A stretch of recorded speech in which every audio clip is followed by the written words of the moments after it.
Okay, well, good Saturday morning, New York Jet fans and NFL fans. It is October 28th, 2023, 9:35 a.m., and we are about 26 and a half hours away from Jets Giants. So finally, this week has gotten together, and the bye week is over. It's been a long 2 weeks. You went from the first week of the bye, first part of the bye, talking about the win over Philly. You then saw in that time span the Bills lose, and then the Bills win Thursday night in a game that they didn't really dominate and maybe could have lost. To Philly being dominated by, well, not dominated by the Jets, but 4 turnovers and and losing to the Jets. To Philly, winning on I believe it was Sunday night. So they've been trying to compare the Jets and the wins that they've had and the games that they played, and they've been trying to look at the Giants. The Giants got their second win last week, and they are 2-5. So, are the Jets that much better? Parcells, who coached both of these teams, said you are what your record says you are. Jets are 3-3, Giants are 2-5. Listen, it's a game difference. I think if you look at each game, there is a comparison you can make. You had, the Jets winning week one against Buffalo, Giants getting blown out by Dallas. Following week, Giants getting humiliated in the first half against Arizona. They come back and win that game, and the Jets getting blown away by the Cowboys. Then just that dismal week against New England for the Jets, and then they almost beat the Kansas City Chiefs. So their seasons have been pretty comparable. The issue is the Giants are coming off a divisional round playoff appearance, a wild card round win, and um, and wow, I'm looking at highlights from the Thursday night game, and the Bills again last play of the game could have gotten called for pass interference. So the Bills not all rated as not performing the way they're rated, but keeping with the Jets and the Giants. The Giants also have been without Daniel Jones. He has a neck injury. This will be the third game that Tyrod Taylor will play. That was made official yesterday on Friday. It went from the head coach of the Giants saying Daniel Jones will play again this season to now he's not guaranteeing anything. He's not committing to anything. I think a lot of this has to do with the record of the team and where they're headed. Tyrod Taylor, he could lead the team. He's not your starter anymore, where you say, I want him in fantasy, but he is capable. But, so both of the teams, other than, they both play the same stadium, and this week is a Giant home game, have a very similar season. Both teams going into the season, that Daniel Jones, who had playoff experience and some come from behind games, was going to be their starter. This will be the third game he hasn't started. Aaron Rodgers, which also an Aaron Rodgers update. He was thrown on the sidelines. All this hoopla. He did say there wasn't a setback, but this part of his rehab is slower than he anticipated. It's not below or slower than it should be, but slower than what he wanted it to be, which we all understood. So, a lot going on. And I'm going to be honest, and I've been complaining about sports talk radio the last few weeks, maybe even last year. This week made it even worse. It made it even worse with, the whole speed split, either Jets and Giant fans, some that aren't Jets or Giant fans weighing in on it. But the amount of unprofessionalism, I want to call it. I can sit here and I'll give you my opinion, and I'll sit with my cousins and my friends and anybody else that can talk football and talk rationally, talk realistically, and also talk from my heart. But in the end, I know what the Jets are, okay, or what the Jets are not capable or capable of doing. The debate has been Is Zach Wilson going to be a good quarterback? Listen, we do not have enough games under his belt to give a true measurement. Honestly, I think this being his third year, he just completed two full seasons of games. He just completed 32 game starts or whatever. I think maybe he's at 33 now. So, in 2+ seasons, he hasn't played full seasons at all. Rookie year he missed some games. Last year, obviously, he missed the first 4 or 5 games. From what we see, he has an arm. He could throw it a mile, but he's also capable of throwing it, 2 feet to the dirt in front of him. So we don't know what he is. You have Daniel Jones, who last year, Danny Dimes, they came out with some come from behind wins, gutsy out of the pocket running, picking up first downs, Danny Dimes. To this year, I think he has, other than that Arizona game, I think the Giants only mustered like one touchdown, offensive touchdown. So, you want to have more of a forecast on both of these quarterbacks. We should have more of a forecast on Daniel Jones. I think he's a capable quarterback. I do not think he's a top 10 quarterback. And these irrational giant radio host fans call him a top 10 quarterback. He had that big come from behind against Arizona. But what else has he done? Same thing with Zach. Yeah. You could say the positives on Zach. Well, he hasn't turned the ball over in X amount of games. He hasn't, but he hasn't won the game for you. And I did my grades earlier this week, and winning this game was defense and special teams. It was not anything with the offense. The only thing the offense did was not turn the ball over, which is a good accomplishment. But that also means you're not taking those chances that may or not make or break the game, and that's what you need. When you can't compare quarterback to quarterback, but just using examples. If you trotted, Phil Simms out on the field, tight game, you knew Simms was going to make some plays. You knew that offense was going to make some plays. If you trotted Joe Montana, and I know we're talking about Hall of Fame quarterbacks, you knew he was going to make plays. You were worried, even to today's standards. You give Patrick Mahomes 35 seconds to get into the field goal range or get you into the end zone. You fear that because he can do it. Zach does not put that fear into anybody, whether he has to go 90 yards in 5 minutes or he has to go 60 yards in 2 minutes. And that's where we need him to be. We need him to be an all-purpose quarterback. Lead the drive. They want to, play, stack the box, beat them then with your pass. So that's been going back and forth. And it's funny because if the Jet radio host is talking negatively about Daniel Jones and how his feelings are, the rebuttal is, well, look at Zach Wilson. But it's not, the conversation is not about Zach Wilson. It's about Daniel Jones. It's just, you could say, compare, food. Well, I like, Mexican is no good because it gives me heartburn. Well, look at Korean barbecue. That can give you heartburn. No, it's just not that. It's you're talking about a topic. Stay on topic. But these radio hosts are all over the place. I think part of it is scripted, or maybe most of it is scripted, because you can't go from starting a conversation to yelling to just repeating and repeating and repeating why he's so bad or why you think he's gonna be good. It's just, it's ridiculous. It's not even entertaining anymore. I've taken it off, and I don't like, I used to listen to that, from the morning through the afternoon at work, but right now it's just unlistenable. So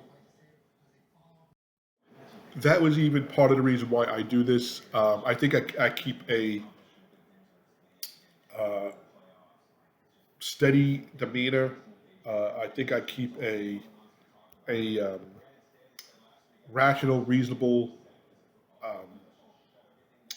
statements that I use. And listen, I pick the Jets to win every week, but I know sometimes the chances of them winning are greater, and sometimes they're, maybe, grasping at straws type thing. But I always try to look for the positives. I will not pound it into anybody's head. So that being said, this week is a big game for both of these teams. I think it's a bigger game for the Jets, and this was said on the radio as well. The Jets coming out of the bye historically have not been great. They are 3-3. They can get above 500. They can get within games of the Dolphins and Buffalo. They can stay relevant in the AFC. They can stay relevant. Hey, what did I say? First thing, have games that mean something in October by Halloween, and we got that. Okay, so accomplishment number one. The Giants, on the other hand, 3-5 is a rough thing, but you pack on all the wins you can. They haven't faced. They have to face Dallas again. They have to face Washington again. They beat them this past weekend, 14-7, in a non-impressive way. They have to face the Eagles, I believe twice. And I think they have the Patriots. Because they play the AFC East. So yeah, the Giant fans are looking at this going, the Jets got lucky in, 2 out of 3 of their wins, maybe even 3 out of 3 of their wins. We could beat them. The Jets look at the Giants saying, listen, you have Tyrod Taylor, Saquon, who's not the Saquon that he used to be.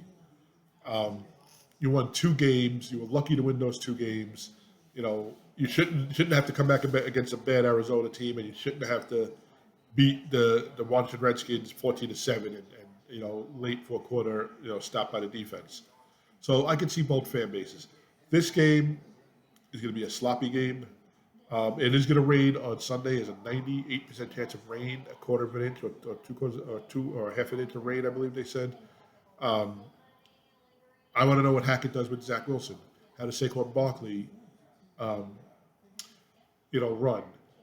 So I'm going to get into that later on in this. I'm going to try to do a quick recap and pick my predictions. But looking back at Jet-Giant history, and I've said this in the past, when the Jets were playing the Giants, I rooted for the Giants. Now I really don't, unless the Giants can help the Jets.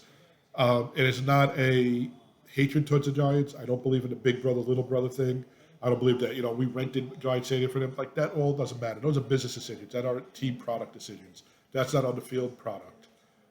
So that doesn't matter to me. As a fan, I'd go watch them play in a Pathmark shopping lot, parking lot. So, but I can remember looking back at the game, and it was at the Giants, at Giant Stadium. The Jets and Giants were both playing at Giant Stadium. At the time, the Jets were the tenants, and the Giants needed a win to get into the playoffs, and the Jets weren't going anywhere. And I believe it was Al Toon who caught a touchdown less than 2 minutes to go and knocked the Giants out of the playoffs. That's the one that really sticks out watching it on TV. Then the first year that I was really, really into it, going to games and whatnot, it was the Jets with Boomer Esiason, the Giants with Phil Simms, Lawrence Taylor. It was Halloween, ironically. A rainy, cold, nasty Halloween. I remember watching a game and answering the door trick-or-treaters. Very low-scoring game. I think it was a 10-6 game. Ronnie Lott laid a hit on the running back who fumbled the ball and inside the 2. The Jets recovered to prevent a touchdown. And then last stand, Phil Simms on the pressure throws an incomplete pass into the end zone. The Jets win. That propelled the Jets a little bit that year. They fell a little short, but, I remember that win vividly. Then, about 3 years later, it was a Jet home game, and it was, I don't even remember the name of the quarterback for the Giants. Just tall, skinny kid. And again, rainy, nasty, horrible weather. I remember sitting in the car with my father, and I want to say, if I'm not mistaken, it was like the first weekend of November, because I think it was Marathon Sunday. Only because I remember my father making a joke about the marathon. And the Jets, I think they lost like 9-3. That was the Richie Kotite era. That was 96, I believe. Then you had 99, where the Jets lost Vinny Testaverde, and they couldn't do anything, and the Giants beat up on them in '99. And that was a Giant home game. And then I went to a game, and and my buddy George listening to this will probably remember this. It was Jets Giants. It was Coach Fossil was the head coach of the Jets. I'm sorry, of the Giants. Herm Edwards was the head coach of the Jets. It was 2003, and the Jets tied the game last minute. Anthony Beck caught a touchdown and maybe a 2 point conversion to tie the game to go to overtime. Nobody could score in overtime. And I remember when it went to overtime, I was standing in the back. I used to go to the back superstitiously, and also because of claustrophobia. So I stood in the back, watched the whole game. And after the Jets tied it, I walked down the stairs to our seats, and my buddy George looked at me and said, "Go back to the top. You think you're coming down here after they tied it? No, go back to the top." He actually threw me out of my own seats because he knew I was going to jinx them. But they wound up losing that game in overtime. Actually, Fossil took the clock down to like 0 when they scored the field goal. And then more recently, you had, I'm trying to remember, on the Todd Bowles, you had the Jets winning in overtime after the Giants missed a field goal, late interception on Eli Manning. Of course, you had uh, then who can forget December 24th, 2011. And that was the year the Jets and the Dallas Cowboys were favored to go to the Super Bowl. The Jets at one point, I believe, were 8-5, Christmas Eve, um, and I could still see it. It was third down. We had the Giants backed up to the 2 yard line in the end zone that I'm sitting in, and Eli is in the end zone. He's under pressure, and you're looking sack, and just going to turn the whole game around, and he hits. Uh, I can't even think of his name. Cruz on a little out pass. It should be like a 6 yard catch. Fourth down, they get a punt deep, and the first line of defenders miss him. Linebacker misses him, and now he's up the sidelines. And it was funny because at one point I looked down and I looked up, and he's up the sidelines. And next thing I know, he's doing his dance. He's throwing the ball against the wall, and he basically ran the Giants from a safety to the Super Bowl with that play. Because the Giants never looked back, and the Jets wound up, I don't think, winning another game that season. And that was a game where, and again, I've said this, and everybody knows I love Rex, but he tried to pull out all the stunts. He always said he didn't want to be big, little brother to the Patriots and to the Giants. So it was a Jet home game, so he had them cover all the Giant Super Bowl trophies that are in the lobby when you walk in as a player. He had the Giants park in the visiting parking lot. I mean, he really made it hard for them, and then they just shoved it down his throat. And then in 15 with Todd Bowles, I said like they won in overtime. And then in 19, it was Saquon Barkley. I mean, I think he had like 5 yards from scrimmage. He was having a terrible year. Um, the strip sack and fumble recovery from Jamal Adams, and the Jets winning just before Christmas. That is the last time they played a regular season game. It was prior to COVID. I mean, that's how long ago it was. So this is a big game. Now, this is probably a big game for the fans. Um, I know they say that the players don't look at it as a rivalry. It's not. You don't play, you face them every 4 years. But also they say that ownership.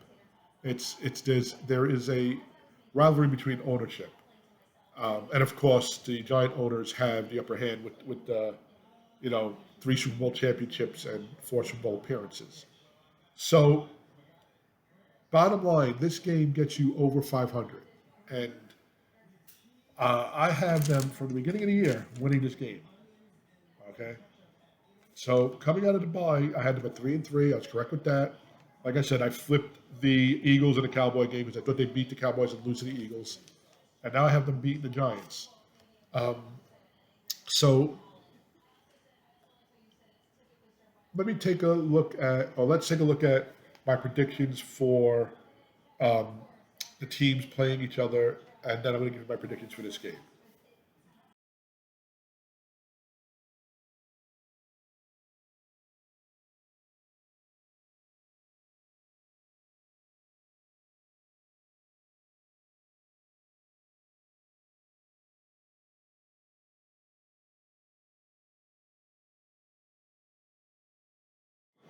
So those are my three picks for this weekend. So you have Jacksonville at Pitt, giving the Steelers 1.5 points. I'd like Jacksonville to win out and cover the 1.5. I think it'll be a close game, but not by 1.5. I think Jacksonville wins by 6. You have the Rams at Dallas. If Dallas is going to be a contender and win the NFC East, these are games they have to win, especially at home. Dallas is given 6.5 points to the Rams. Dallas, I will win the game 6.5. They should win by, but I think they're only going to win by maybe 3 to 4. Then you have New England at the Dolphins. New England now beat Buffalo last week. A big win not only for the Jets and for the New England Patriots, but for the organization as a whole that got Bill Belichick his 300th win. Dolphins, they're on top. They are, I believe, 5-1 or 5-2. They should win this game handily. But New England and Bill Belichick, you never doubt. 9.5, I think, is steep. I think the Dolphins win this game. I think the Dolphins win this game by 2 or 3. It's going to come down to a last-second possession. And I think the Dolphins wind up kicking a field goal late to take the lead, or the defense stops Mac Jones. So those are my three picks. You got Jacksonville winning the game, giving 1.5. Dallas winning the game, giving the 6.5. I don't think they'll cover the 6.5, but they win the game. And the Dolphins winning the game, giving New England 9.5. I don't think they win by 9.5, but they win the game overall. Jets are favored by 2 points, or 3 points right now. Let's see, what is it? Look it up really quick. Let's see. Excuse me, I'm just gonna unlock my phone. And you got Jets giving 3 points. So the Jets giving 3, I think, I know it is a Giant home game. I know they said a lot of, Giant fans were selling their seats when the Giants were losing. They did win last week to kind of salvage the season, extend the season. I don't think Giant fans as a whole sell their seats. It's. I know it's Halloween weekend, but it's not Halloween. It's Sunday 1 o'clock. I think it'll be 60-40 Giant fans. You will have a lot of Jet fans there, because I do think you have Jet fans who have Giant fan friends who will share the tickets. I do think you will have Giant fans who just give the tickets to their friends. We're not going to go to the game more Jet fans. You have Jet fans who went out and purchased tickets at the beginning of the season. Looking back at the preseason when they had the game against the Giants, and it was Aaron Rodgers' game that he first played for the Jets, and he had that little pushing and shoving match, a little exchange with the linebacker, whoever it was. You thought this was going to be all right. Circle this on your calendar as well. You had the Denver game circled after all that BS from Sean Payton, and you had this game circled, not only because it was Jets Giants, but because it heated up. And now it's a little different tilt to it, but still it's Jets Giants, and still it is a big game for both of these teams. I think 3 points it's going to be covered. I think the Jets win by 5 or 6. They're not going to blow them away, even though on paper their defense should blow them away. Tyrod Taylor scares me more than Daniel Jones. Reason being, Tyrod Taylor is more of an out-of-the-pocket running quarterback. That scares me. We did handle Jalen Hurts pretty well, but I do think Tyrod Taylor can put a wrinkle to this game that can make it difficult for the Jet defense to keep up with him. Sauce and DJ Reed are back. They're healthy, which is great. So when Tyrod Taylor does go downfield to passing, I think we'll be okay. I think we have the defense we want. And then it's Saquon. And Saquon can be hot or cold, hit or miss. He could be the guy that you are, petrified of, and he could be the guy that is going to give you 18 yards on 28 carries or 27 carries, or 14 carries for like 12 yards. So if Zach does not turn the ball over and the defense plays 3/4 of the way they've been playing, Jets win this game. What I want to see, besides a win, and I'll take a win anyway, get to 4-3, get over 500, is don't play from behind. Get a lead and play with the lead. Keep the lead throughout the game. finish the game with a lead. Don't let the Giants go down the field on their first drive and score on you. Don't get down early. So those are my predictions. Jets win. I think they win by between 4 and 6 points. I'm not going to say they blow up the Giants. This is going to be a tight game. This is going to be an agita game. This is going to be a heartburn game for most of the game. And then I think later, later on in the game, I think it's just going to be a tight one. It's going to be too close for comfort, but I think the Jets win. So, like I say every week, if you're headed out to the game, send us pictures, send us videos. Tell us about your experience. What was it like going to a Giant home game? If you're watching it from home, if you're tailgating at home, if you're going to a tailgate party at the stadium and not actually going in, I know people that do that. We'd love to hear your stories. We'd love to see videos. We'd love to look at pictures. Share, anything you'd like to share, and reach out to us. You can reach out to us by a few ways. The first way and the most direct way is on email, and that's thejetstakeoff@gmail.com. We tweet throughout the week. You can reach us on Twitter at the Jets Takeoff is our Twitter handle. Also, we are on TikTok and Instagram at the New York Jets Takeoff for Instagram and for TikTok at the New York Jets Takeoff. Lastly, subscribe to our videos through YouTube. The YouTube account is the Takeoff. The YouTube channel is at the Jets Takeoff.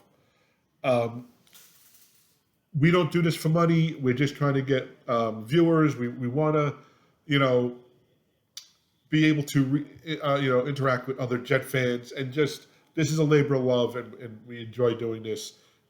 Some say maybe a form of therapy. I'm not sure, but I just love talking Jets. And it's just been right now a season where you don't know where it's going to go. And Sunday, I think, is a big part of where the season goes for both New York teams. So have a great rest of your weekend. Have a great day. Stay safe. Stay healthy. A blessed weekend, however you call it. And we'll talk to you either tomorrow night after the game or Monday, hopefully with some good reviews.